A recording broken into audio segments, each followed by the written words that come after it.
warahmatullahi wabarakatuh. Selamat pagi teman-temanku semua. Apa kabar? Semoga dalam keadaan sehat ya. Sebelum saya membahas materi tentang permasalahan kependudukan, terlebih dahulu saya ingin memperkenalkan diri saya. Nama Nur Halimah, NPM 212308296, nomor presensi 17. Adapun materi yang akan saya bahas tentang permasalahan kependudukan. Sebelum kita masuk ke pembahasan permasalahan kependudukan, terlebih dahulu kita mengetahui latar belakang penduduk itu seperti apa.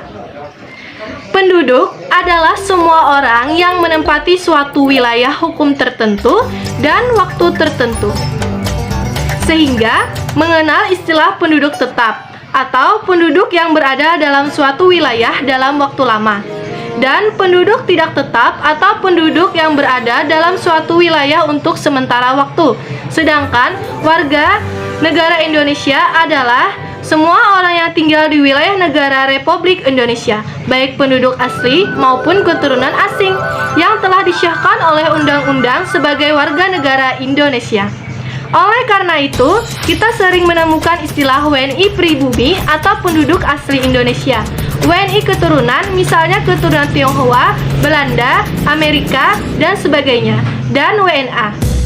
Macam-macam komposisi penduduk.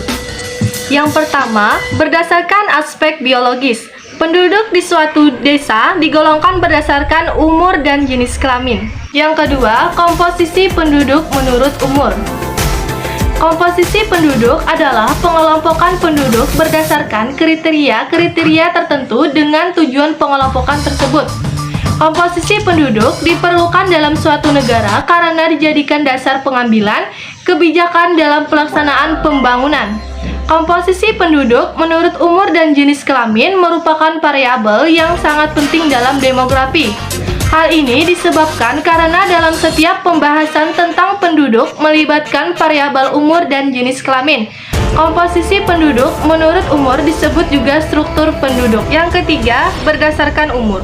Umur 0-14 tahun dinamakan usia muda atau usia belum produktif. Umur 15-64 tahun dinamakan usia dewasa atau usia kerja atau usia produktif. Sedangkan umur 65 tahun ke atas dinamakan usia tua atau usia tidak produktif atau usia jompo. Yang keempat, struktur penduduk. Struktur penduduk di suatu wilayah meliputi jumlah, persebaran, dan komposisi penduduk. Struktur penduduk di suatu wilayah tersebut selalu mengalami perubahan dari waktu ke waktu, dikarenakan proses demografi, yaitu kelahiran, kematian, dan migrasi. Pengertian komposisi penduduk. Komposisi penduduk adalah pengelompokan penduduk atas dasar kriteria tertentu. Contoh pengelompokan penduduk antara lain adalah berdasarkan jenis kelamin, umur, agama, bahasa, mata pencaharian, pendidikan, tempat tinggal, jenis pekerjaan, dan lain-lain. Jumlah penduduk Indonesia tahun 2020 berdasarkan jenis kelamin. Jumlah penduduk Indonesia saat ini telah mencapai 273.879.750 jiwa. Hal ini secara langsung telah disampaikan oleh Kementerian Dalam Negeri atau Kemendagri melalui Direktorat Jenderal Dukcapil berdasarkan data kependudukan semester 2 tahun 2021 tanggal 30 Desember 2022. Selanjutnya, saya akan membahas tentang yang pertama, bagaimana masalah kependudukan yang ada di Indonesia.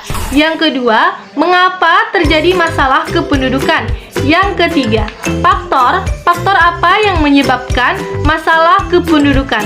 Yang pertama, kualitas penduduk dan kesehatan. Bagaimana kualitas penduduk Indonesia?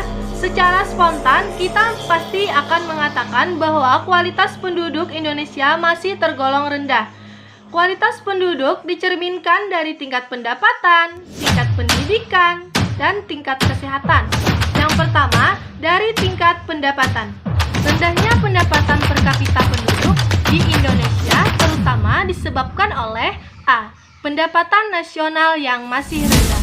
Hal ini disebabkan sumber daya alam yang dimiliki belum sepenuhnya dikelola dan dimanfaatkan untuk kesejahteraan rakyat. B. Jumlah penduduk yang besar dan pertumbuhan penduduk yang tinggi tiap tahunnya. C. Masih rendahnya penguasaan teknologi oleh penduduk sehingga pengelolaan dan pemanfaatan sumber daya alam kurang optimal. Oleh karena itu, dalam upaya untuk menaikkan pendapatan per kapita, pemerintah melakukan usaha antara lain 1. Meningkatkan pengelolaan dan pengelolaan sumber daya alam yang ada. Yang kedua, meningkatkan kemampuan bidang teknologi agar mampu mengelola sendiri sumber daya alam yang dimiliki oleh bangsa Indonesia. Yang ketiga, memperkecil pertumbuhan penduduk diantaranya dengan penggalangan program KB dan peningkatan pendidikan. 4. Memperbanyak hasil produksi, baik produksi pertanian, pertambangan, perindustrian, perdagangan, maupun fasilitas jasa atau pelayanan.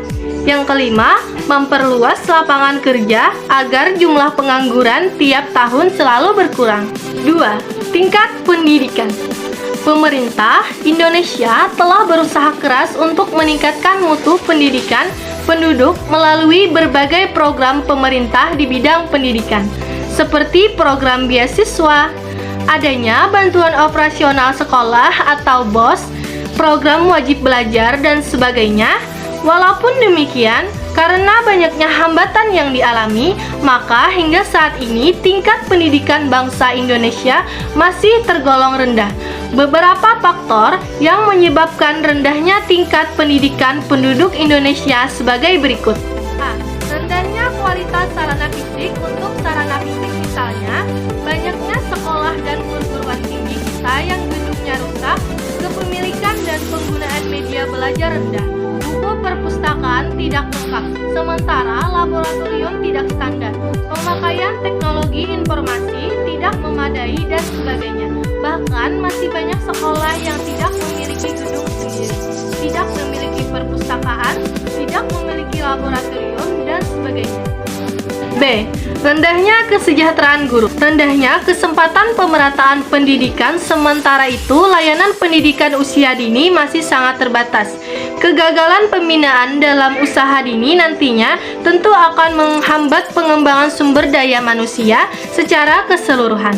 Oleh karena itu, perlu diperlakukan kebijakan dan strategi pemerintah pendidikan yang tepat untuk mengatasi masalah ketidakmerataan tersebut. C. Mahalnya biaya pendidikan. Pendidikan bermutu itu mahal. Kalimat ini sering muncul untuk menjustifikasi mahalnya biaya yang harus dikeluarkan masyarakat untuk mengenyam bangku pendidikan. Mahalnya biaya pendidikan taman kanak-kanak atau TK hingga perguruan tinggi atau PT membuat masyarakat miskin tidak memiliki pilihan lain kecuali tidak bersekolah. Orang miskin tidak boleh sekolah.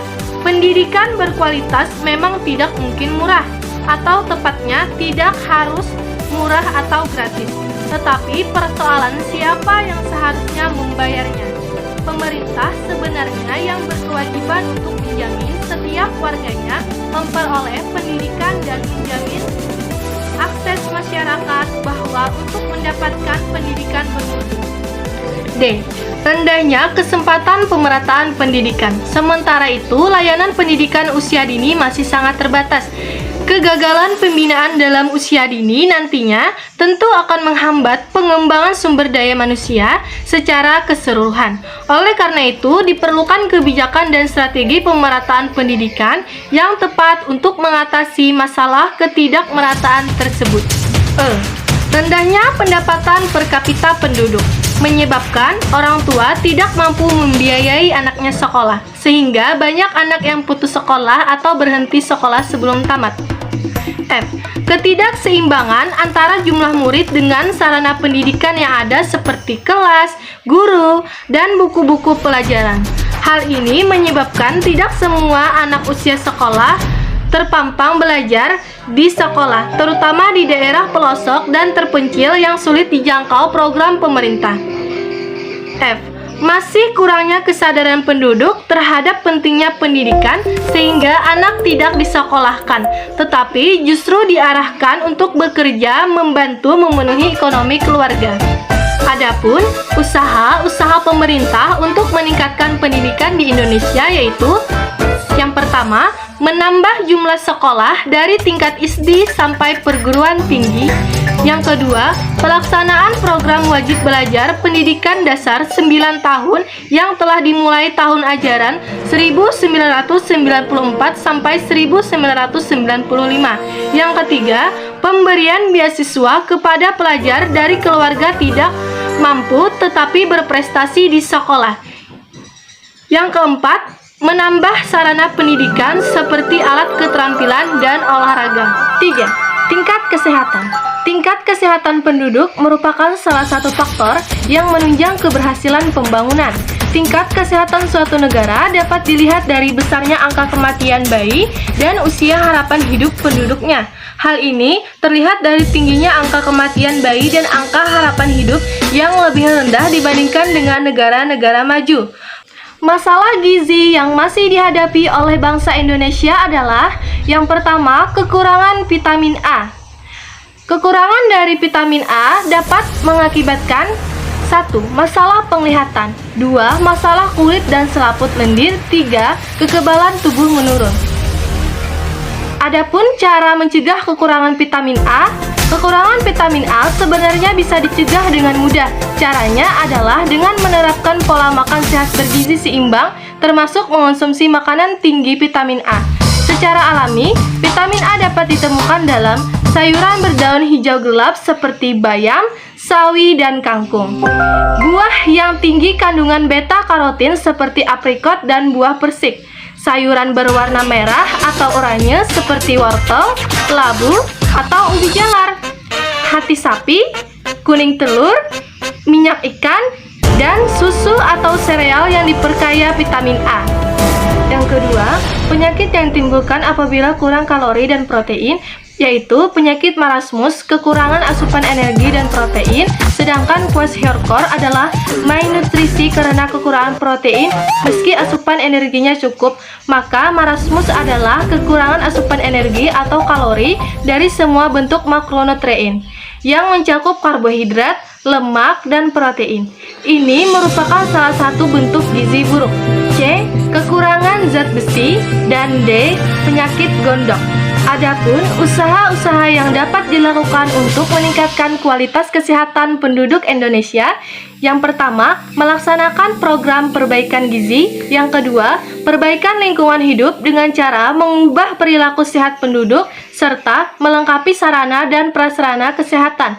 Yang ketiga, penambahan jumlah tenaga medis seperti dokter, bidan, dan perawat. Yang keempat, pencegahan dan pemberantasan penyakit menular. Yang kelima, pembangunan puskesmas dan rumah sakit. Yang keenam, pemberian penyuluhan kesehatan kepada masyarakat. Yang ketujuh, penyediaan air bersih seperti penggunaan air pamsiman. Yang kedelapan, pembentukan posyandu atau pos pelayanan terpadu. Adapun foto yang saya tampilkan di video ini adalah foto kegiatan penimbangan bayi atau posyandu. Kegiatan posyandu meliputi A. Penimbangan bayi secara berkala, B. Imunisasi bayi atau balita, C. Pemberian makan tambahan, D. Penggunaan garam olarin, E. Keluarga berencana, dan F. Peningkatan pendapatan wanita. 4. Jumlah penduduk Indonesia yang besar mengakibatkan permasalahan kualitas penduduk di Indonesia, yaitu 1. Jumlah penduduk Indonesia. Besarnya sumber daya manusia Indonesia dapat dilihat dari jumlah penduduk yang ada. Jumlah penduduk di Indonesia berada pada urutan keempat terbesar setelah Cina, India, dan Amerika Serikat. 2.